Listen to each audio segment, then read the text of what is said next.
Hey, it's Teresa G coming in from her cluttered kitchen for another Tip Tuesday. I'm starting a new Tip Tuesday, Tool Tuesday kind of series, explaining certain tools, the certain variety of tools, to demystify each one for new cooks. A lot of people have spoken to me about the fact that they don't know what certain things are for, why there's so many different versions and whatever. So I thought I would start the series with the whisk. Okay, there are many different kinds of whisks. I'm going to go over a couple different kinds and the different materials and what to use, where, and how. Okay. So we're going to start with mini whisks. Now all the ones I have, well, this one is kind of small, but most of the ones I have are metal. Okay, this one I got in a gift for some kind of cocoa or something. I don't know where I got this one. It's a tiny balloon whisk. And then there's this specialized whisk. This one's from Nigella Lawson. That I found at, I think it was at Reading Terminal in Philadelphia. I think that's what it was called. They have a lot of food vendors in the front, and then in the back they had all kinds of other vendors, and one of them had kitchenware and cookbooks and spices and all kinds of things. That's where I found this. And so I thought I would go over the small ones first, then plastic and silicone, and then bigger ones, balloon whisk, and flat whisk, and of course plastic balloon whisk. Which one for which item? Okay, starting with, of course, our little ones, as I said. Okay, most of these are for like hot cocoa, and things that you do in mugs, like mug cakes. If you do, Hungry Girl has all kinds of egg recipes that you can make in a mug in the microwave oven.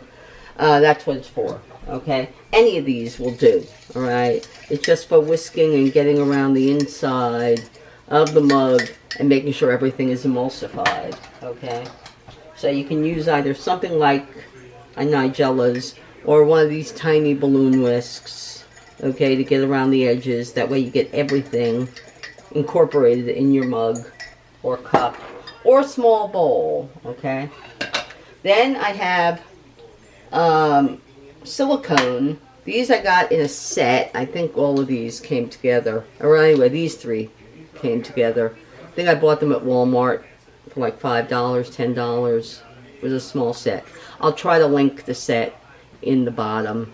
I find them very useful, mainly for either like melamine, like these Pioneer Woman melamine bowls for mixing batters and sauces, vinaigrettes, you know, things like that. All right, it gets around the edges, incorporates air into certain things, right? Sometimes you want to incorporate air into some batters. But not pancake batter, people. They'll become rubbery. Horrible. Anyway, if you don't want to overwork pancake batter, they become rubbery and hard. Anyway, so these are for either like melamine bowls, or if you don't have a flat whisk, for nonstick. Okay, make sure to get around the edges of nonstick. Okay, in the edges. Alright, that's mainly what a flat whisk is for. Okay, I have this one from Pioneer Woman. I'll also link this because I love this one. But really, it's for getting into the edges, not of skillets like this one, alright, more like ones that are almost like crepe pans. Okay, they have a flatter inside. Alright, but also you see Ree Drummond using them in large cast iron skillets to make like white sauce for cast iron skillets for white sauce for like macaroni and cheese, things like that. And then of course you have metal, okay? You have different shapes and sizes, small balloon whisk, larger balloon whisk. I think they even make one even larger than that.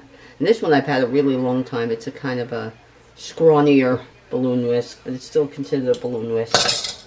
For inside metal, okay, for metal bowls or for metal pots, okay? If you're going to be making a sauce, okay, in a metal bowl or a metal pot, okay.